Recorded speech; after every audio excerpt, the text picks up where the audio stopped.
Boyle Sports. Don't just bet. Choose wisely.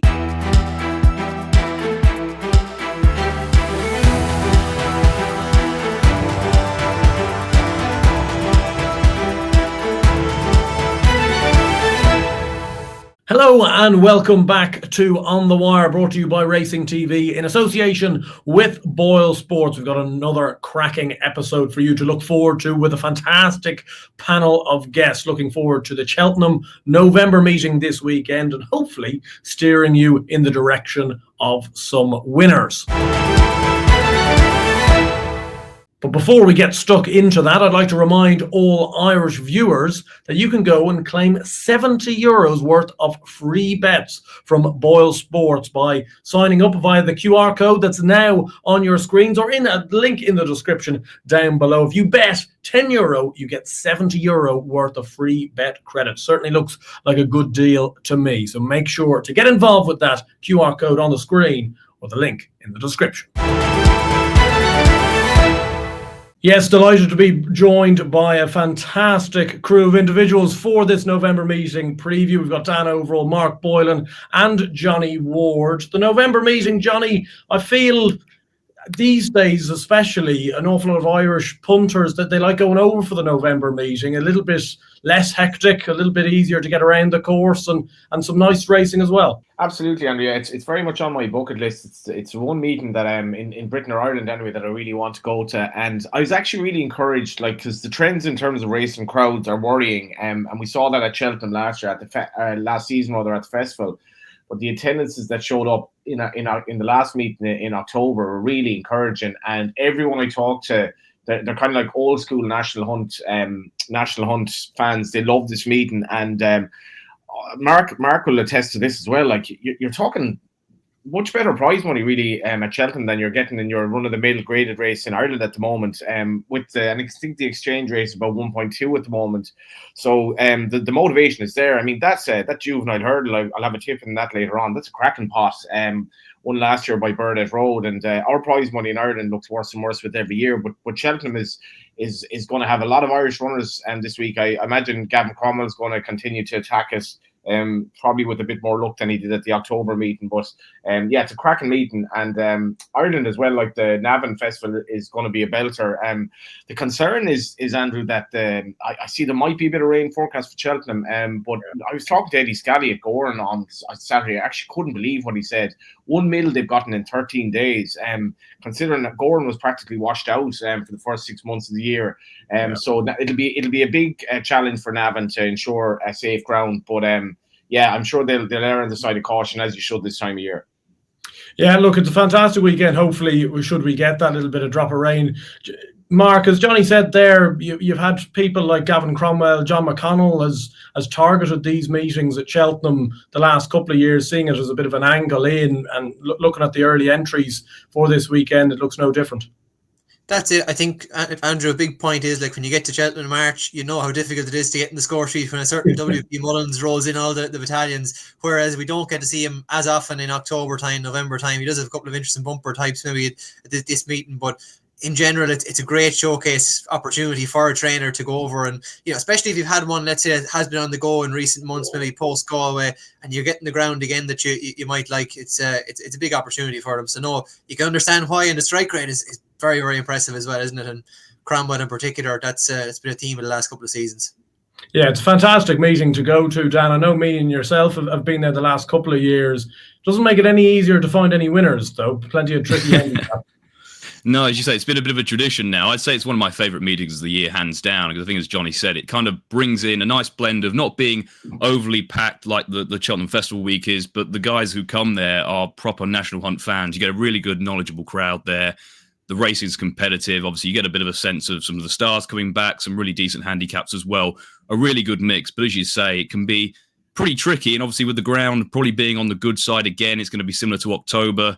I mean, the Irish did come over even in the October meeting and made worrying signs for the British trainers. They were going through the card on one of the days at one stage. It really was ominous viewing, and they don't really tend to target October all that much. So interesting few days ahead. Let's hope that rain does materialise, but I don't think it will until Saturday evening, Sunday morning by the looks of the forecast. We're going to get stuck into the action. I'm going to cover some of the big handicaps, the Paddy Power, the Great Woods, looking at the Schlur and one of the novice chases as well. The 2-mile novice chase looks an excellent race, actually, looking at the early entries, plus perhaps a selection or two from the lads at the end of the show. So make sure to stay tuned for that. And of course, if you have enjoyed this video, or if you are going to enjoy this video, please do give it a like. Subscribe to the Racing TV channel down below so you don't miss out on any future On The Wire episodes or any other episodes from plenty of other different shows on the channel. We'll get in to the Paddy Power Gold Cup, usually one of the best handicaps this side of Christmas, I must confess. Always a good race. Stage Star won it last year. And Paul Nicholls and Harry Cobden have the favourite again with our sponsors, Boyle Sports. At 7-2 favourite, Ginny's Destiny. Imagine is there at 6-1 in the second fab for Harry Durham, having come over from Gordon Elliott's. In Excelsis Dio is in there as well. Plenty to get stuck into. Il Redoto, Jello Gallo, 12-1. Let's Go Champ for Henry de Bromhead at 12-1. Dan, we'll start with you. The obvious, I suppose, is Ginny's Destiny, looking at it, given Stage Star last year, given Ginny's Destiny's novice chase form from last season. Is it as simple as that? This is a typical race that I would normally just try to overcomplicate and end up finding something at 33-1 that finishes 7th or 8th and just come back to it thinking I should have just gone with the obvious one here. And as you say, Ginny's Destiny is that obvious one. Really impressed as a novice chaser last season. Obviously, this is him winning on trials day under a big weight there on good to soft ground. I think one of the stones a lot of people throw at him is that he may well be more effective on a more testing surface. And I think that's probably fair enough. I guess the other concern being the freshness angle, obviously well beaten on his chase debut. But I think when you bear in mind that was his first run for the full Paul Nicholls team, you look at all the interviews Paul Nicholls did, they always thought he was going to need the run. They were still very much learning about him. No surprise that he improved a lot for that, but this has clearly been the target for some time, and he looks the ideal candidate. You think back to the Turners novice chase at the festival, that battle he got in with Grey Dawning, really impressed by the way he took to that. Obviously, no match for Grey Dawning in the end, but I don't think there's much disgrace in that, bearing in mind what people are going to think he might be this season. Obviously, favourite for the Betfair chase. He just seems to tick a lot of boxes. As you say, you just want to be in that prominent position. The likes of Stage Star, Midnight Shadow, Cool Cody, Baron Alco, all recent examples of horses who are right up with the pace throughout. He's the obvious one for a reason. Is that Mark a gift? Maybe not, but I think he's going to be the horse really there on the day, and that run style should really suit the way the race will pan out. Well, good news for you, Dan, is Ginny's Destiny has been subject to a price boost by our sponsors, Boyle Sports. They've gone industry best, 4-1. If you can get on between Tuesday at midday, when you should be watching this, until Wednesday at midday, max stake, should I say, 50 quid per punter, but up to 4-1. It's not a bad price. Johnny, coming to you, we've got Let's Go Champ in there for de Bromhead in and around 12-1. He's been a bit of an early horse, I suppose, 6th in the Galway Plate. Do you fancy anything at a bigger price? Yeah, I'm going to go with Heart Dark. Heart Dark is very interesting. Also interesting to see what Mark's view is on him. Heart Dark just didn't get home. Like the Grand National, I was talking about the weather at Gordon earlier this year. The weather around Irish Grand National Day in April, it was appallingly at testing ground. He just didn't get home. But prior to that, he was very good when he won that Leinster National, was it, at Naas? And now I do note that there's a chance he might go in the Tri-Town. So Gavin Cromwell, according to the Racing Post, is kind of toggling between the pair. But I think at around about 16-20-1, he's interesting. Imagine's a fascinating horse as well. He's gone to Harry Durham. He's only 6.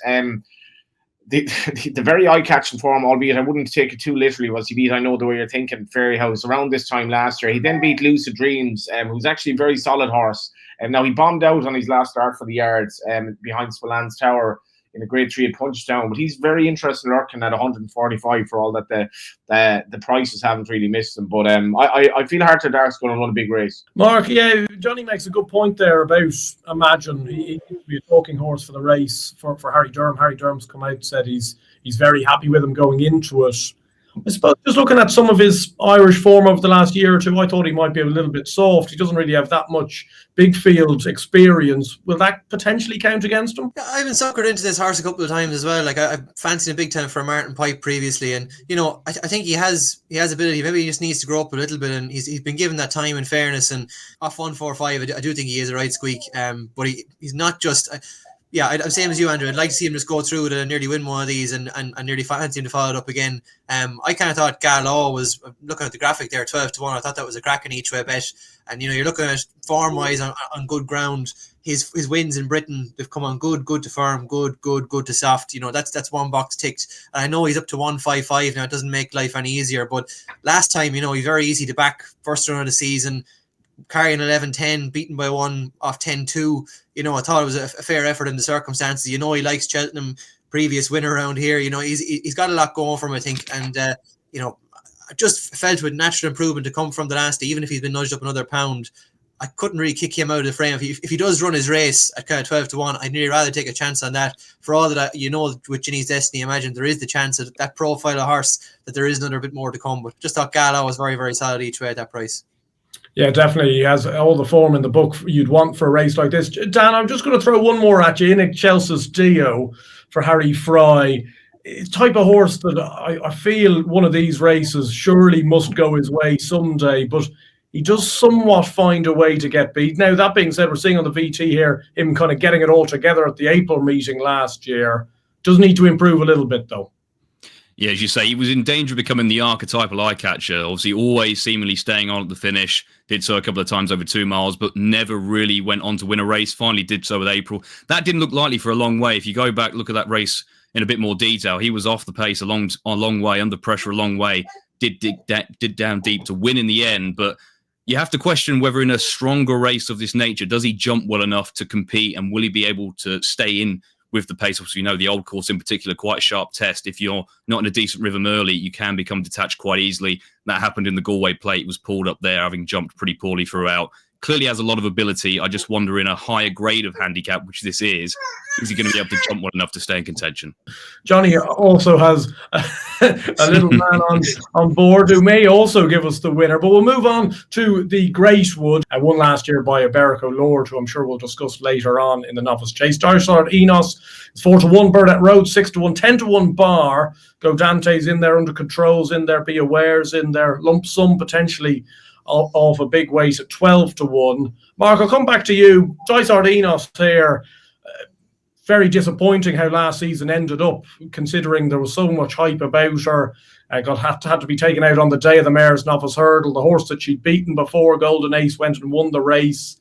She looks a bit of a blip in this, if I'm being brutally honest. And I get the feeling you agree. Yeah, no, very much so, Andrew. Like, you'd imagine the Fergal O'Brien team must have just been pulling every bit of hair out of their head watching the Mayor's Novice last year, turning it into the type of race that it did.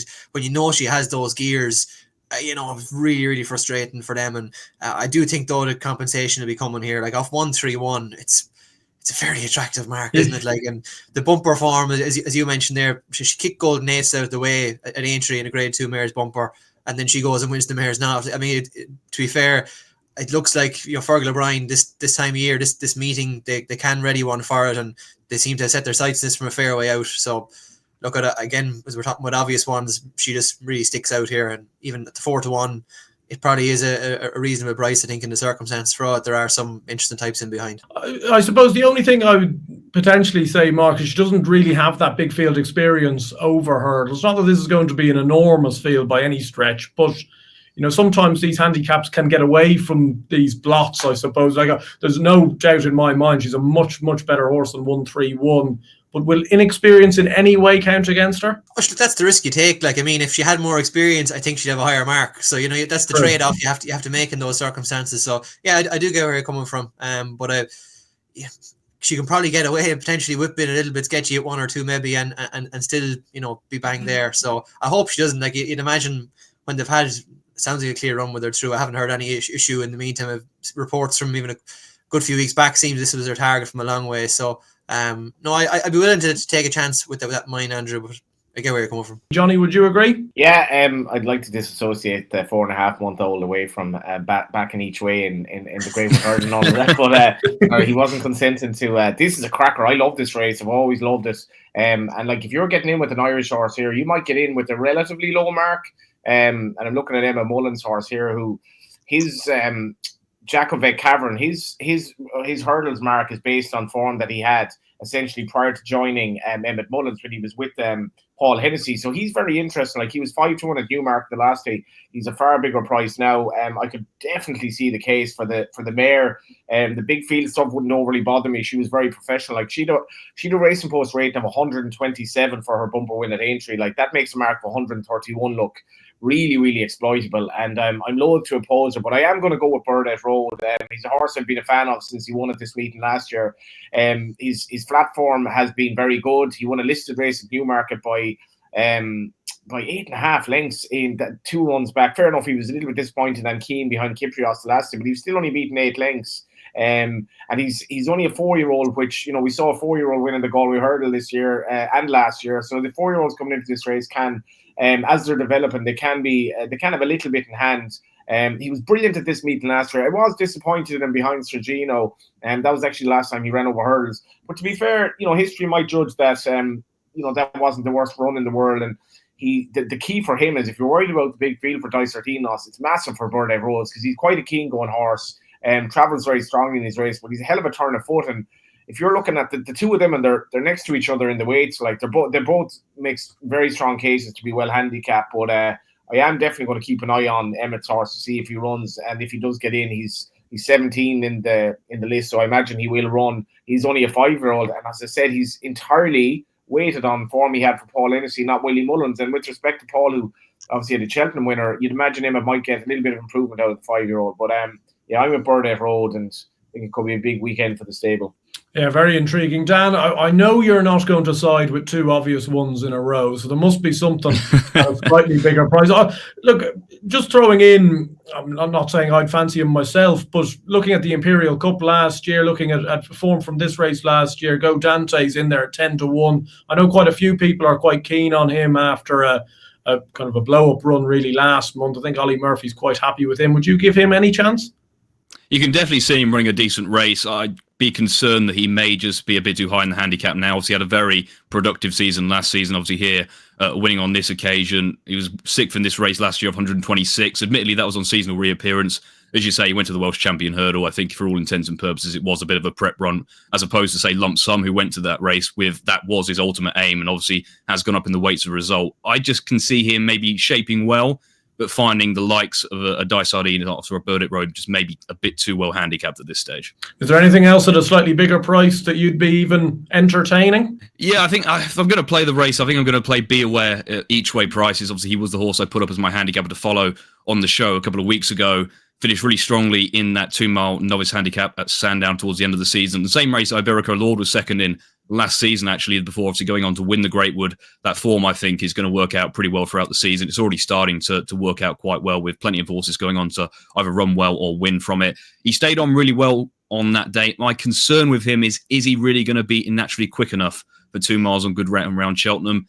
Potentially so. I'm not sure we can necessarily write him off as just a stayer just yet.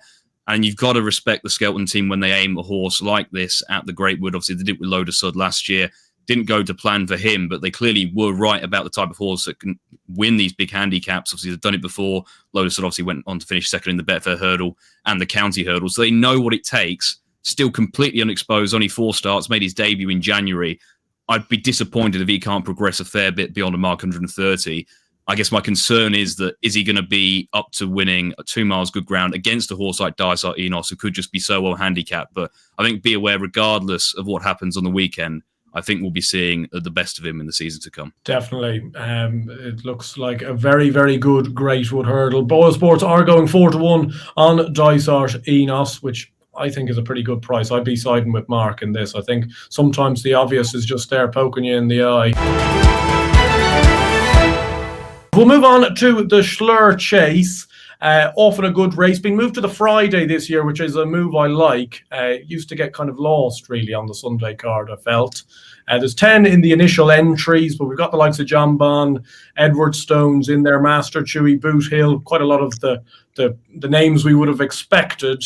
Mark, going back to you, looking at Jonbon, you'd think he'd be a long odds on for a race like this, and you'd think, based off winning the race last year, he should be going and doing it again. Yeah, it's funny. I was having a conversation with someone only last week about this horse. The expectation that surrounds him when you change hands for £570,000, but actually he probably faced a lot of harsh criticism for a horse that's ran 17 times in his life, won 14, and never been out of the two. Like, he is actually remarkably consistent. Now, if you want to hold something against him, his Cheltenham Festival record is the thing. He hasn't got the job done at the festival. We see him here. He has won at Cheltenham. There's no issue with the track. And in fairness, last year he probably should have won on trials day as well, but for Saul 1.5 down the back, and it just didn't unfold as smoothly maybe as he'd like from there on in. But look, on his day, he's top class. I think you see him here against Edwardstone. He is a better horse than Edwardstone in my book. You're not going to get any great prizes for identifying that in that piece of form, but I just think he probably will win. Yeah, just bringing it into the prism of the Champion Chase itself. Jonbon's 3-1, Gaelic Warrior 4-1, El Fabiolo's in there at 6s, and Ergamine's 8s. Mark, just on that, yes, he could win the Schlur Chase. Would you be in any rush to be backing him for a Champion Chase? Do you feel that boat has sailed, or do you feel there's an awful lot of, I suppose, unfinished business? There probably is unfinished business, but I think at 3-1, I feel I'd be tying up cash for quite a while. I don't think it's spectacular value. Like in recent years, that field tends to get whittled down. And obviously on the day, we've had high profile withdrawals even in recent years too. I'm thinking Shaq and Boursois, I'm thinking Jonbon, even with the way things unfolded for Nicky Henderson at the meeting last year. I wouldn't put you off swinging at something with a big price. Even I see Banbridge there is mentioned at a very big price. He's one there that if he did turn up, Punchestown last season, he showed he can mix it with very, very good top 2 milers, maybe 2-5. And Ryanair is obviously an option too, but I thought that Punchestown run opened this door for him too. So look, it's a market that if you like something at a big price, you could end up with a sub-8 runner field potentially, and I wouldn't put you off that. Yeah, Dan, just focusing on the Champion Chase more than the Schlur itself, I feel the Schlur could be a very winnable. It should be a penalty kick really for Jonbon in the greatest sense, and no disrespect to his rivals, but you've got 3 Willie Mullins horses there in the top 4 of the betting: Gaelic Warrior, El Fabiola, and Ergamine. Impossible to know how they're going to be split apart. As a result, it is a very difficult race to get anyway involved in. As Mark says, history hasn't kind of shone a good light on this race for ante-post punting. No, and it's been a race that's really just fallen apart in recent years. There's so many expectations going into it. I mean, the year where Defi de Soy bombed out at 1-4 when Shaq and Boursois and Altior both got pulled out last minute is the one that sticks in my mind. Even the big clashes we hope for just tend not to happen. It always seems to be something in the way. As you say, this market is fascinating. Jonbon is favourite basically there because he's the most likely to go at this stage. Obviously, the fact you've got Gaelic Warrior, Energamine obviously coming back from an injury issue. El Fabiola, we know, obviously made that error in the race last year, had looked so good before that, then got beaten at Sandown. There are questions over all 3 of them, and we're used to playing the kind of bingo game with Willie Mullins in novice hurdles, but the fact we're having to do it for the Champion Chase is somewhat incredible. You'd never have another trainer in this position. I guess for me, Gaelic Warrior, if he goes, would be the most talented horse to go in the race. I'd be astonished if they look at an Arkle horse and then don't run him in the Champion Chase. But obviously, they are almost musing over talks of the King George, which is maybe just a testament to the horse's raw ability that he has the option of doing both and probably would be favourite for both. I think Jonbon ultimately is the best chaser in Britain. I would really love to see him step up in trip and stay over further. Obviously, we saw at Aintree over 2.5 miles. He stayed on really strongly there. But when you look at the state of this race and the other 2-mile division in general in this country, you can see why they're sticking to 2 miles. He can just pillage 3 or 4 races pre-Cheltenham and he'll have a very lucrative season. And maybe will always be slightly underrated, as Mark said, because of that Cheltenham Festival record yet to win there. I think if you're actually looking at that Champion Chase, maybe Captain Guinness at a big each-way prize, because he's going to go to the race. Obviously won it last year. It did fall apart, admittedly, but at least that's where he's going to end up, barring something disastrous happening. I don't drink, but I nearly take up the drink if Captain Guinness won 2 Champion Chases. Me too. Honestly, it still hurts my soul. I saw it, but that's the way the race has panned out, hasn't it? That's unfortunately, last few years, that race has just capitulated and someone has to take advantage. Yeah, I must confess, I wouldn't be condoning drinking myself, but I was straight to the Vesti bar after one last year. I couldn't believe what I was seeing. Johnny, look, last word on Jonbon, I suppose. You a fan of the horse? Do you feel he can win a Champion Chase? Yeah, like obviously his pedigree, his price, the Duvan stuff, the walk in the park was just getting going when he was conceived. And he's been a flashy horse. I really like Jonbon, I have to say. Like he's probably not quite, real vintage 2 mile chaser. But like the one concern, I suppose, with regard to backing him in the Slore would be the performance of Jericho Dropney for the same connections. Obviously bombed out in his return. I think Jonbon's going to run a big race if he turns up at Cheltenham. I honestly thought that race last year, the Champion Chase, was one of the lowest. With all respect to Captain Guinness, just Cheltenham was a bit flat. The first two home like fell up the hill. They were going so slow for a 2 mile chase. The ground was very testing, and yeah, I do like a point, and I'll do something if he wins the Champion Chase again. I thought it was a great performance by Henry de Bromhead, but yeah, I won't say what I'll do, but he ain't going to win the Champion Chase, surely. No, you wouldn't think so. But look, if you're having a bet in the Slur Chase this weekend as a punter with Boyle Sports, you can get best odds guaranteed, especially if you're going to try take on Jonbon. I'm sure there'll be plenty in there. Best odds guaranteed. Look, we have a graphic that says all of it better than you can say it. I couldn't have whistled that myself, but look, they're there for you, especially, as I say, I'm sure there'll be plenty against Jonbon that will be there. So move on to the Novice Chase. Next up, the 2 mile Grade 2 race, and this was a race we were slightly humming and hawing to put in the running order or not, I must say. But then I looked at the entries this morning, and they were quite good, I felt, Dan. You're looking at it, Load of Sud was probably been the standard bearer over in England thus far with his win at Stratford. Look Away was quite good at Utoxeter, and then you've got even a couple of slightly interesting entries from Ireland. Fasol Mode probably topping them. Yeah, when you say the flag bearer of the Novice Chase division, then you say one at Stratford, and then you realise what a desperate state we're in. I mean, also that race was absolutely terrible, 2.5 miles, and all the rest in behind. I mean, none of them would lay a candle on anything in this race. So what you can really take from Load of Sud's victory, I'm not really sure. Obviously, jumped well in the main. Obviously, made that error at the first stitch, which was quite well documented, but did recover. You go back and look how he attacked it the second time. That would bode well. Always been a horse I thought would really excel as a chaser, ridden from the front. He's a real strong travelling type. I think he'll probably be the favourite for this. And obviously, you've got last year's Greatwood Hurdle form really on display with Look Away in here, Iberico Lord making his chasing debut potentially. I think the chase debutant that Nicky had, actually the last winner of this race, Dick Anderson had, was Captain Conan in 2012, also a chase debutant. Layla won this as a chase debutant. So it is possible.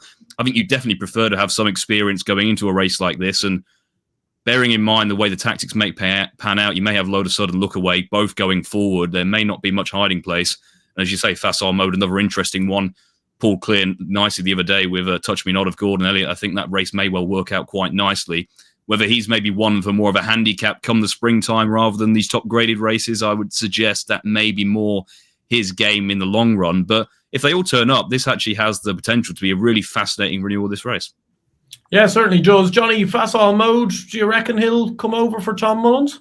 Yeah, I think he will. I have a habit of doing interviews and not only forgetting what was said to me like within a couple of weeks, but forgetting what was said to me within a couple of minutes. And I did ask Tom Mullins about Fasol Mode when I was talking to him.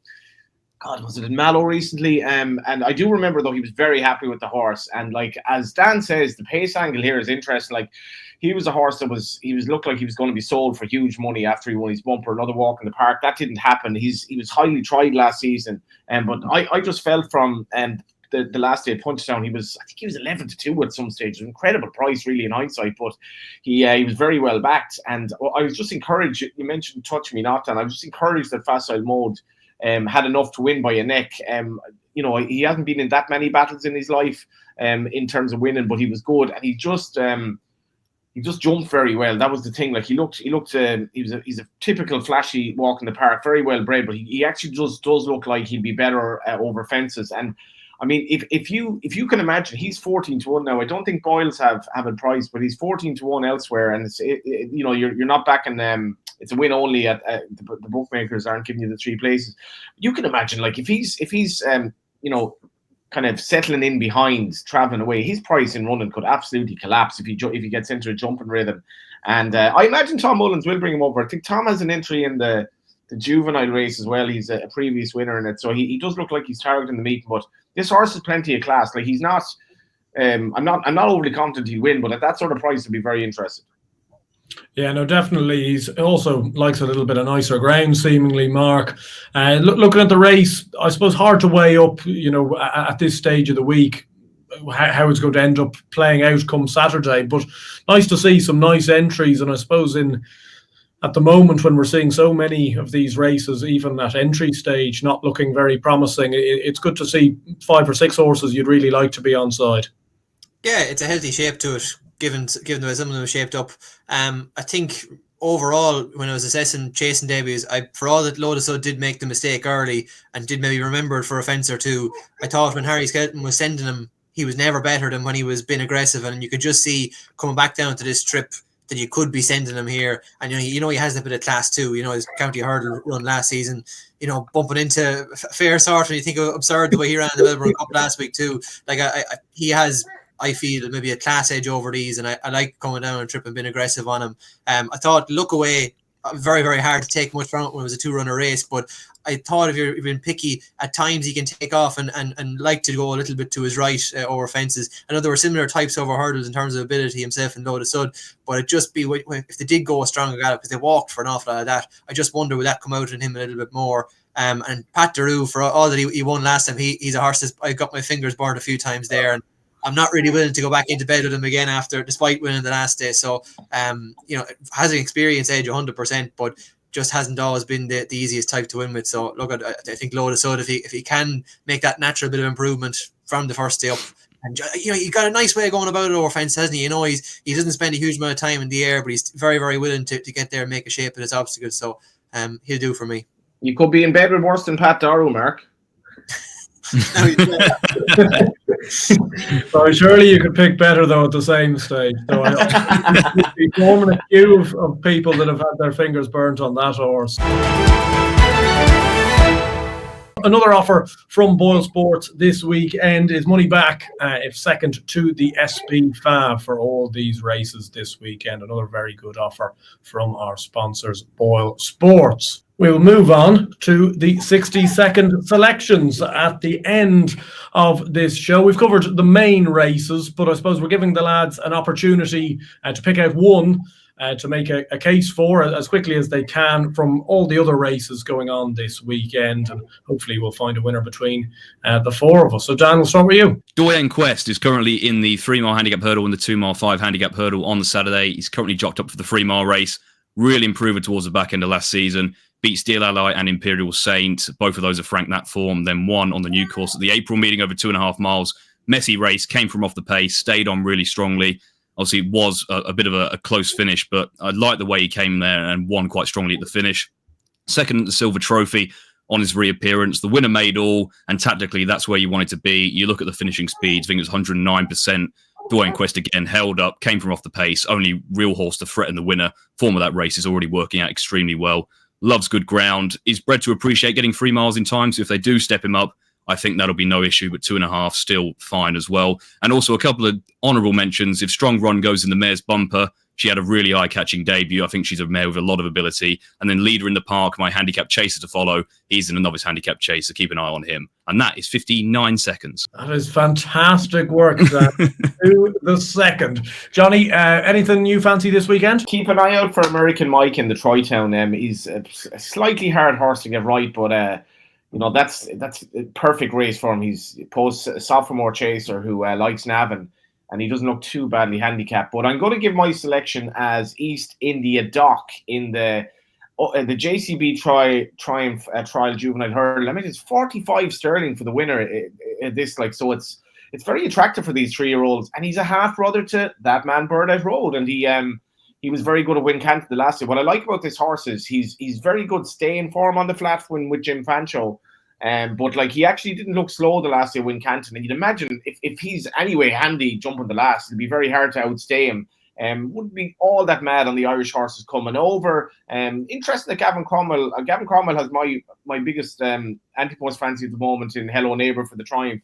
But he has a horse here, Total Look, who hasn't actually run over hurdles. Very, very interesting. Keep an eye on him. But yeah, I'm with Birdout Road's half row. Yeah, East India Express for Johnny in the juvenile. Mark, what about yourself? Yeah, I was nearly going to go Prairie Angel, but I won't cross swords with Johnny just for the sake of it. There's a horse I like this weekend. He's got 2 entries also on the Friday, on the Saturday. I'd rather it run on the Friday because it's a lower grade race, but it's London Office Calling for Gavin Cromwell. Look, at this time last year, ran at this meeting, came back, and Stewart's report mentioned that it was stiff. Wasn't totally sound hasn't been seen over hurdles since, but has improved on the flat in the interim. Won last time on decent ground. That'll give you hope that conditions should be okay here. If it got into the conditional riders race, which I think is a 0 to 125 grade, that would make more appeal than run on the Saturday in a higher grade. But I just think it's one that is on the upgrade nevertheless. And London Office Calling, hopefully a bit more mileage in its mark. Well, Mark, I feel like I've had my pocket picked here. I've come up with an absolute rick in the office. I've been telling the boys all day, and you've gone and swiped it from 30 seconds from fame. I was for putting up something seemingly shrewd, and it's been just grasped away.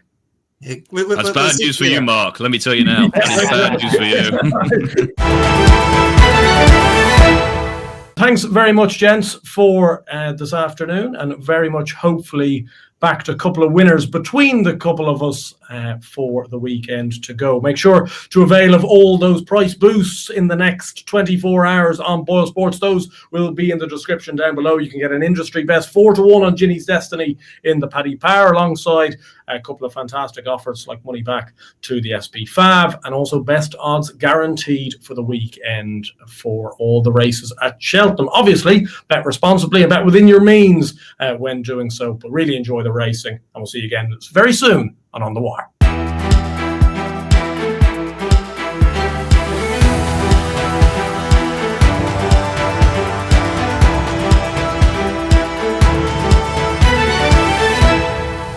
Boyle Sports. Don't just bet, choose wisely.